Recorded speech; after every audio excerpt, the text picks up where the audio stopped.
ರಾಹುಲ್ ಗಾಂಧಿ ಅವರು ಬಂದಿದ್ದಾರೆ. ಹ್ಞೂ 2-3 ದಿನದಲ್ಲಿ ಆಗ್ಬೋದು ಅನ್ನೋ ನಿರೀಕ್ಷೆ. ಗೊತ್ತಿಲ್ಲ ನನಗೂ, ನಾವು ಇಲ್ಲೇ ಅದ್ರ ಗೊತ್ತಿಲ್ಲ, ಬೆಂಗಳೂರಿಗೆ ಹೋದ್ಮೇಲೆ ಗೊತ್ತಾಗೋದು.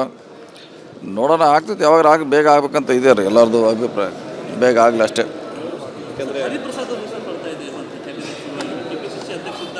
ಗೊತ್ತಿಲ್ಲ ಬರ್ತಾ ಗೊತ್ತಿಲ್ಲ ಅದ್ರ ಬಗ್ಗೆ ನನಗೆ. ನೋಡೋಣ ಕಾತೋಣ. ಕೇಳಿದಾರ, ದೊಡ್ಡ ಜಿಲ್ಲೆ ಇದೆ ಕೊಡಬೇಕು ರೀ. ದೊಡ್ಡ ಜಿಲ್ಲೆ ಇದೆ ಕೊಡಬೇಕು, ಕೊಟ್ಟರೆ ಒಳ್ಳೇದಾಗುತ್ತೆ. ಇಲ್ಲ ನಾವು ಯಾರಿಗೆ ಶಿಫಾರಸು ಮಾಡಿಲ್ಲ, ಹೈಕಮಾಂಡ್ ಅದನ್ನು ತೀರ್ಮಾನ ಮಾಡ್ತಾರೆ. ಇಲ್ಲ ನಮ್ಮ ಯಾರು ಸಂಪರ್ಕ ಮಾಡಿಲ್ಲ, ಅಂತಿಮವಾಗಿ ಹೈಕಮಾಂಡ್ ತೀರ್ಮಾನ ಮಾಡ್ತಾರೆ.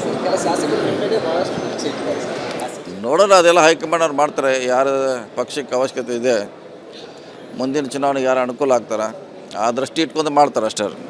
ರಾಹುಲ್ ಗಾಂಧಿ ಅವರು ಬಂದಿದ್ದಾರೆ. 2-3 ದಿನದಲ್ಲಿ ಆಗ್ಬೋದು ಅನ್ನೋ ನಿರೀಕ್ಷೆ. ಗೊತ್ತಿಲ್ಲ ನನಗೂ, ನಾವು ಇಲ್ಲೇ ಅದ್ರ ಗೊತ್ತಿಲ್ಲ, ಬೆಂಗಳೂರಿಗೆ ಹೋದ್ಮೇಲೆ ಗೊತ್ತಾಗೋದು. ನೋಡೋಣ, ಆಗ್ತೈತೆ ಯಾವಾಗ ಬೇಗ ಆಗ್ಬೇಕಂತ ಇದೆ ರೀ ಎಲ್ಲರದು ಅಭಿಪ್ರಾಯ. ಬೇಗ ಆಗಲಿ ಅಷ್ಟೇ.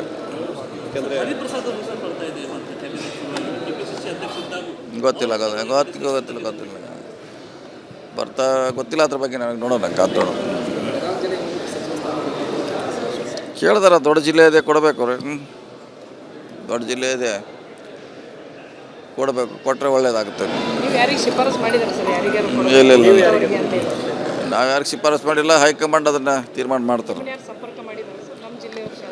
ಇಲ್ಲ ನಮ್ಮ ಯಾರು ಸಂಪರ್ಕ ಮಾಡಿಲ್ಲ, ಅಂತಿಮವಾಗಿ ಹೈಕಮಾಂಡ್ ತೀರ್ಮಾನ ಮಾಡ್ತಾರೆ.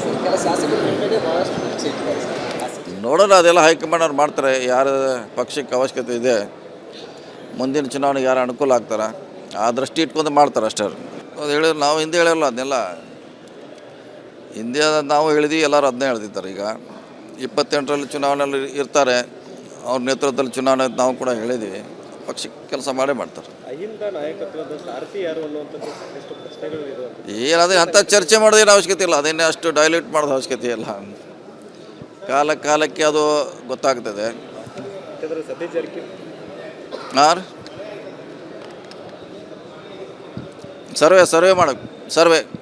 ಸರ್ವೆ ಆದಮೇಲೆ ಅದ್ರ ಬಗ್ಗೆ ಸ್ಪಷ್ಟವಾದ ತೀರ್ಮಾನ ಮಾಡ್ತಾರೆ. ಯಾಕೆ ಹೋಗ್ಬಾರ್ದು ಯಾಕ್ರೆ ಹಂಗೇನಿಲ್ಲ. ಈಗ ಅವರು ಮಂತ್ರಿ, ಇಡೀ ರಾಜ್ಯಕ್ಕೆ ಮಂತ್ರಿ ಅವರು ಹೋಗ್ತಾರೆ, ನಾನು ಹೊಂಟಿದ್ರಿ.